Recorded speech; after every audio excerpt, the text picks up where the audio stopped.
நீங்க இந்த அளவுக்கு நல்லா படிச்சிருக்கீங்க, அப்புறம் எதுக்காக தெரு தெருவா பொட்டு, லிப்ஸ்டிக், கிளிப் எல்லாம் வித்துட்டு வந்துட்டு இருக்கீங்க?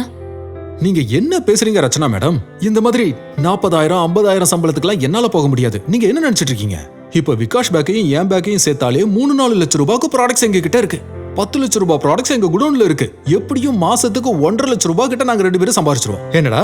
ஆமா, கடையில எல்லாம் யார் உட்காந்துட்டு இருப்பாங்க? நாங்க இப்படி ஜாலியா வெளியே சுத்துவோம். சரி ரச்சனா, இங்க பாரு, இந்த இயரிங்ஸ் ரொம்ப அழகா இருக்குல்ல? ஜாக்கிரதை, இந்த டூப்ளிகேட் ஜிமிக்கிய வச்சுட்டு நீ என்ன பண்ண போற? உன்னோட கபோர்ட்ல தான் கோல்டு ஜுவல்லரியே நிறைய இருக்குல்ல. ஆமா. ஐயோ ரச்சனா மேடம், என்ன பேசுறீங்க நீங்க? நீங்க ரொம்ப அப்பாவியா இருக்கீங்க. அட, இந்த காலத்துல டூப்ளிகேட் தாங்க ஒரிஜினலே.